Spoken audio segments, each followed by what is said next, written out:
Lietuvos karalius. Antra dalis. Bet tuo metu jį pasiekė žinia, kad Tautvilas su Haličio Volynės didžiojo kunigaikščio Danieliaus pulkais jau puola jo Slonimo ir Volkovyskos žemes, o su jais ir Lenkų pulkai. Žemaitijos grūmoja kunigaikštis Vykintas, grasindamas Nalšo žemėmis. Suprato Mindaugas, kad žmona jam davė gerą patarimą ir kitos išeities nėra. Tuojau parašė laiškus Rygos arkivyskupui ir Livonijos ordino magistrui, kad nori krikštytis ir prašo jų tarpininkavimo pas popiežių.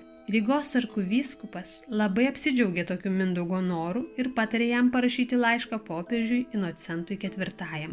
Sujudo visas krikščioniškas pasaulis, sužinojęs, kad paskutinis pagonių valdovas nori pereiti į krikščionių tikėjimą.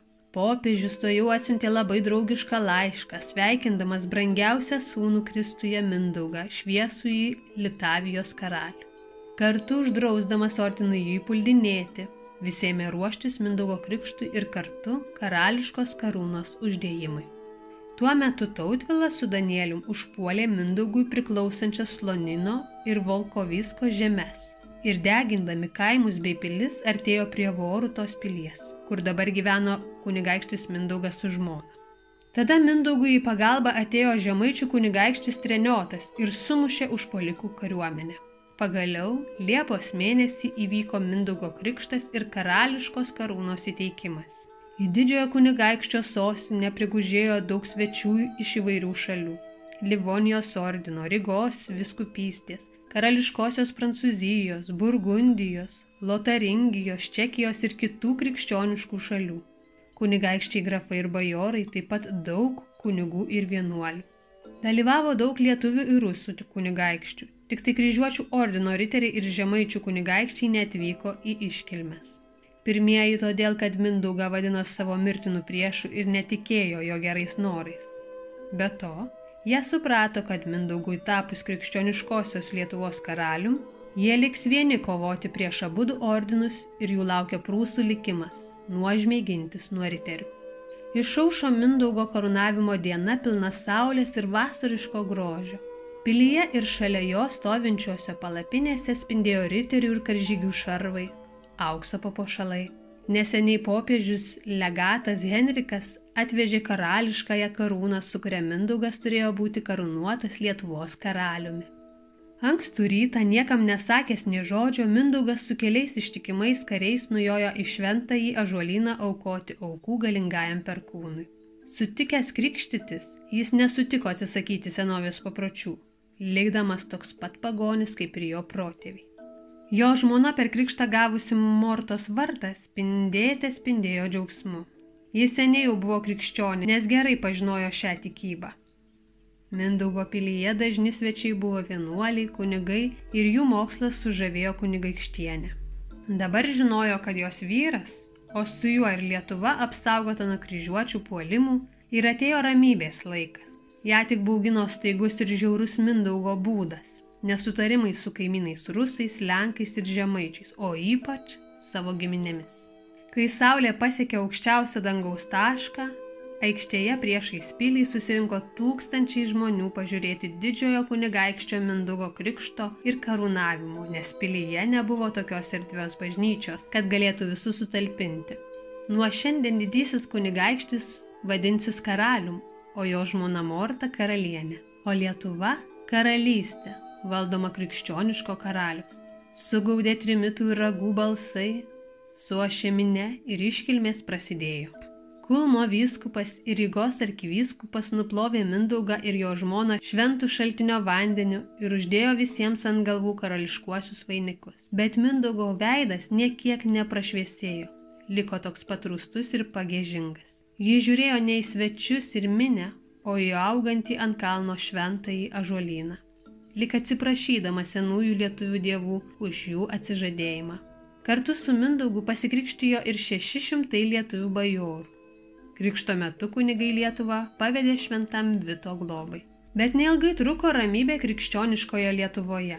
Mindaugas žiauriai įžeidė kunigaikštį Treniotą, padėjusi jam kovoje prieš Danielių ir kitus rusų kunigaikščius.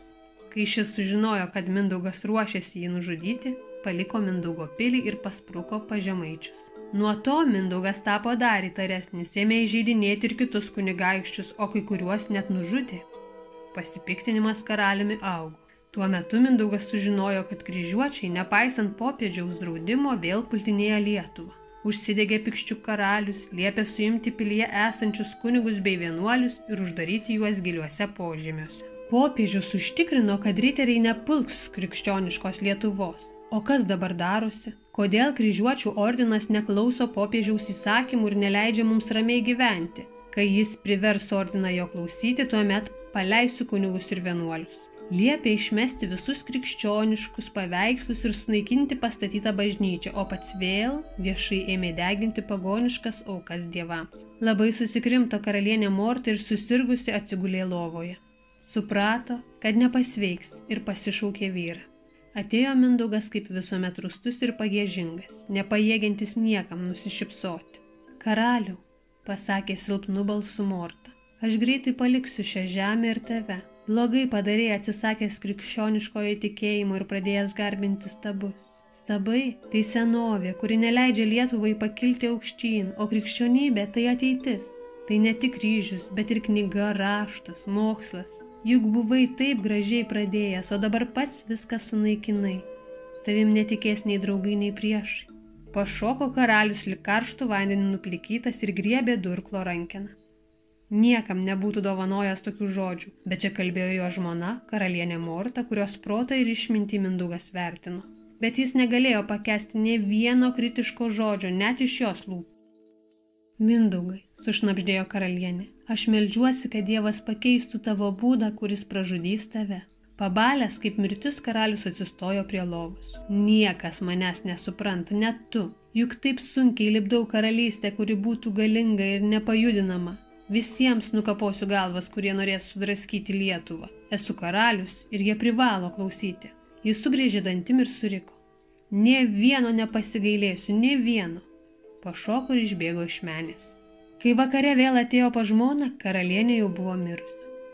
Dar labiau surūstėjo Mindaugas ir nė vienas kunigaikštis ar bajoras nedrįso pas jį užeiti, žinodamas, kad net tai pasakė žodžiai, susilauks mirties. O kai Mortos sesuo, kunigaikščio Daumanto žmona atvyko apraudoti velionės, Mindaugas neleido ją išvykti iš pilies ir pašaukęs Krivį liepė sutuokti jį su kunigaikščio Daumanto žmona. Mirtinai įsižeidė kunigaikštis Daumantas dėl tokio svainio poelgio. Jis pradėjo ieškoti sąjunginių, nekenčiančių Mindaugo ir tokių netrūko. Pirmiausia atsiliepė kunigaikštis Treniotas, o po to ir kiti lietuvių bei žemaičių bajorai. Vieniems nepatiko Mindaugo krikštas ir broliavimasi su kryžiuočiais, kitų jis buvo nužudęs artimuosius, o dar kitus mirtinai įžeidęs. Vieną vakarą sąmokslininkai slapčiomis prasibrovė į jo pilį, nužudė Mindaugą ir abu jo sūnus Ruplį ir Rupeikį.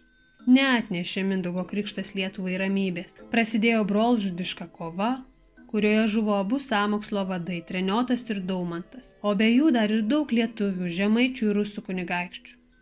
Tik pradėjus valdyti didžiajam kunigaikščiui Vyteniui, Lietuva vėl tapo galinga ir tvirta.